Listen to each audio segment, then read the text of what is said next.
don't know if this is working yet. I potentially just discovered something that I don't know. I'm going to tell y'all about it. That way you aren't worried. But we'll see if this is working first. That I don't know. All right. I think it's working. We're here. ROH TV review, episode number 134. Now, before we get to the ROH review, this has what I'm about to say for the first like 2-ish minutes. Nothing to do with ROH. So I'll tell you that now. But every week, we're here on Fight Forever for as long as this MF is going to work. I love Fight Forever. There's a couple of things I could complain about. Regardless, I like playing Fight Forever and having it play while I discuss ROH. Sometimes it works, sometimes it doesn't. Point being, the thing I'm saying here is I'm mainly only on Fight Forever when I do these ROH reviews now. And I have been playing a lot of Fortnite as of late because it's the season with the Tommy Power Ranger skin. While I do have the white and green Power Ranger skin, this week they added the Megazord in the Battle Pass, and I've been playing it a lot. That way I could get the Megazord. I already have it. That being said, a lot of times when my Fortnite, I just combined the word, when my Fortnite updates, it lags a lot when I play the game. And so I have to restart my Xbox several times, plug it in, plug it out, restart. I've done everything this week, and it still lags a bit too. It's gotten better over the days, but it's still a bit laggy. Granted, I've looked at other people's, like, I talked about Fortnite lag on Twitter, see if the same people are having the same problem, and they have. But I don't know if they have the problem that I just discovered 2 minutes ago when I clicked on Fight Forever. Sometimes when you click on a game, point being, I never closed this out. Last Friday that we did the ROH review, I never closed this out. I clicked on the game, and it had me in the Stadium Stampede menu, and I was like, did I never? I'm fairly certain I clicked out of this game, like closed the game and whatnot. But again, it kind of ties together to when my Fortnite started lagging and this not being closed out. I don't know if that has anything to do with it, but it is definitely the first thing that I thought of. Like, is this why I've been lagging all week on Fortnite? So I thought I'd let y'all in on that. Y'all probably don't care. If you do, thank you. What you do care about, hopefully, is Ring of Honor on Honor Club, episode number 134. And I'll tell you what, this was an hour-long episode. We had a lot that happened, a lot of good things that happened. And we started off this week with a proving ground bout, Bandido taking on Dralistico. We get no code of honor as Dralistico offers a middle finger instead, and leading to an aggressive start. Several super kicks by Dralistico as well. We get a delayed body slam by Bandido that gets a 2 count. Dralistico has a pinfall with RUSH at ringside helping and holding his arms down, but the referee catches him before he can get to a 3 count, and then he ejects RUSH, but this is not the last that we see of him tonight. Dralistico run towards Bandido, putting him in perfect position to get hit with an X-knee, and Bandido pick up a win in the opening contest.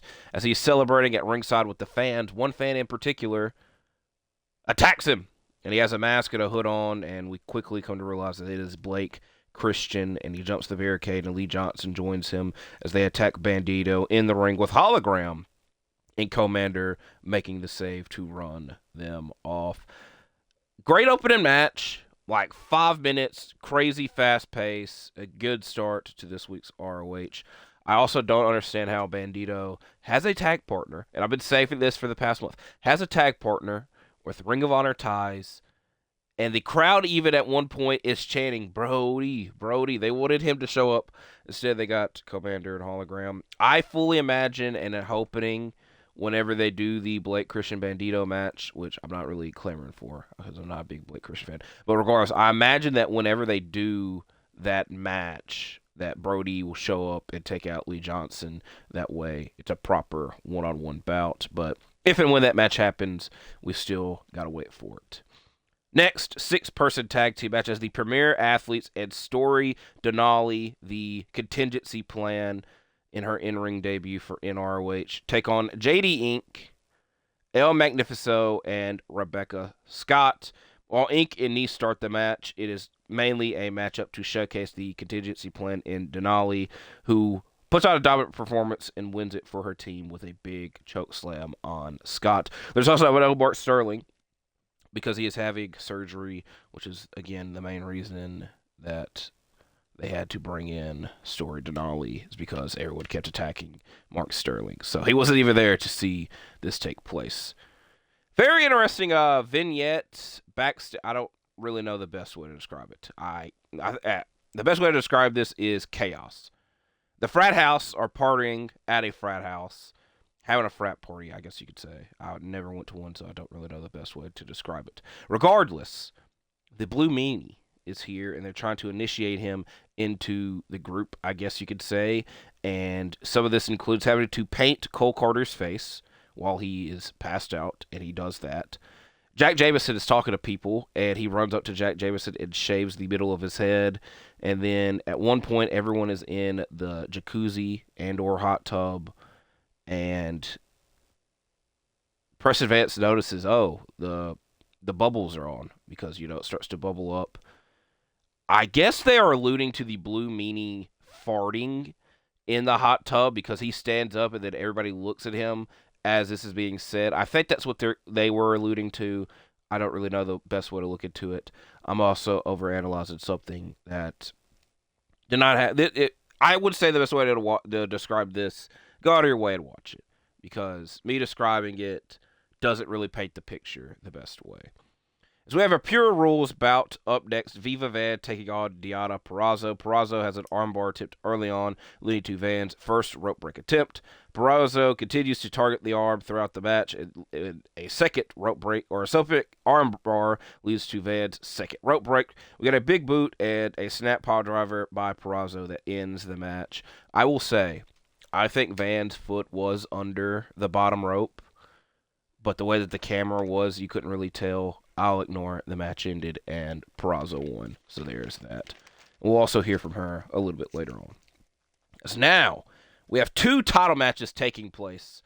The first one for the interim women's TV championship. Mina Shirakawa taking on Lacey Lane, also known as Kaden Carter in the WWE, even though she was Lacey Lane before that, and I guess after that. I will also say this, and I'll be the asshole to acknowledge it.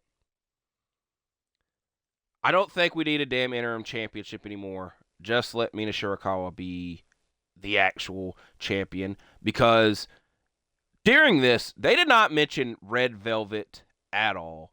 Anytime Mina Shirakawa has been appearing, they just say women's champion, women's TV champion, and then they add at the end, like they always correct themselves as the interim women's champion. We've gotten no update on Red Velvet. I still don't think they've ever said what the injury is, or the severity, or how long she is going to be out for.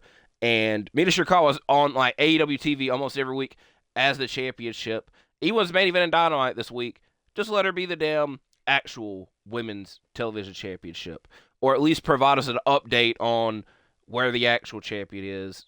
Y'all know a lot of people just don't like the interim tag being along here and whatnot. And again, because this is a good match, and Mina Shirakawa, you're not supposed to defend an interim championship. It's a placeholder, and then you have you're number one contender.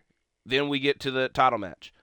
We don't know if we're ever going to get to that, or when the hell it's going to happen, at least. I'm not a patient person, I'm just wanting a solution to this. And at some point it might happen. Who the hell knows? What I do know is we had a good matchup for the interim women's TV championship. Mina Shirakawa versus Lacey Lane. Shirakawa has a hard time getting her jacket off because her hand is still injured, and it was hard to get the jacket over her cast.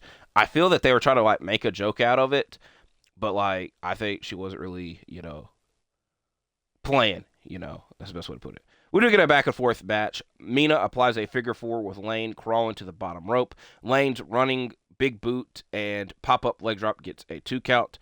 Then a twisting DDT also gets a 2 count for Lane.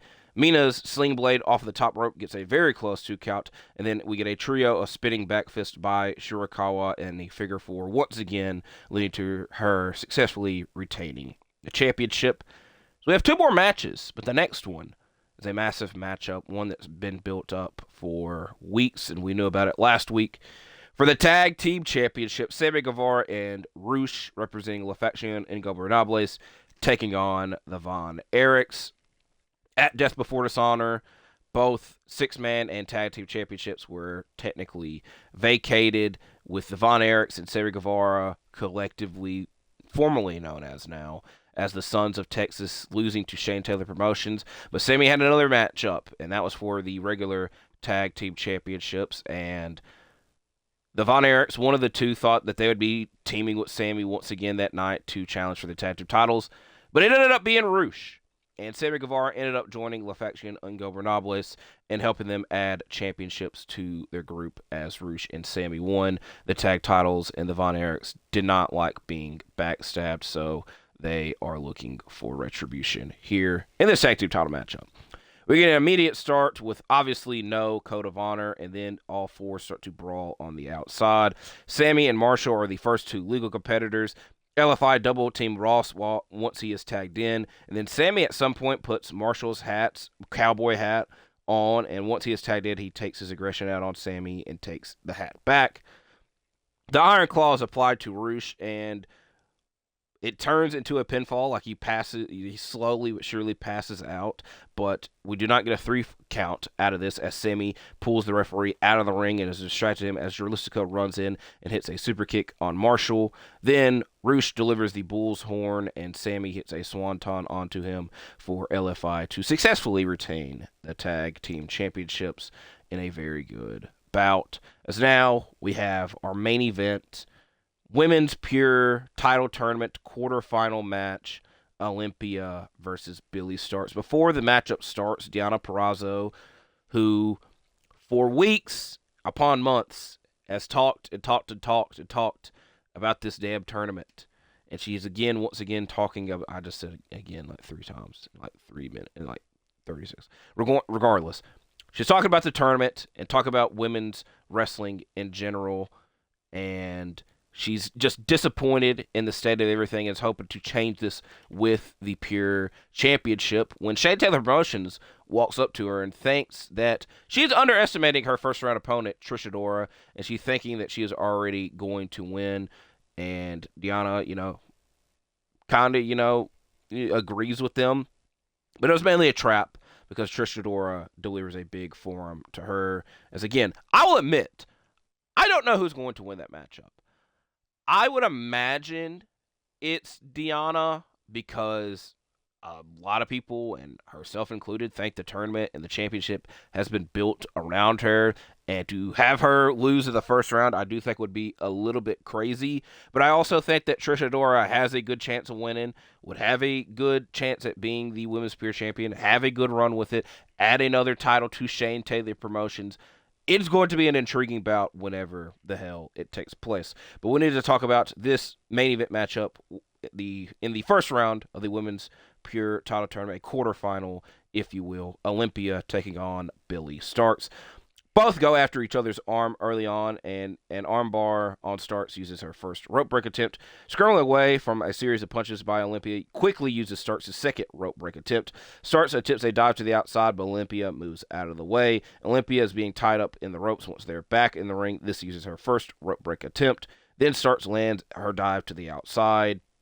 Olympia lands a pair of corner Bronco busters and then a delayed body slam in the center of the ring. Stark then uses a closed fist to get out of an Olympia leg lock and is issued a warning. Then is hit with a brainbuster for a 2 count. Then Starkz is once again put in the air by Olympia, trying to deliver a body slam, but transitions it into a pin and a win, as Billie Starkz advances to the next round of the Women's Pure Title Tournament, and will face the winner of Serena Deeb and Yuka Sakazaki.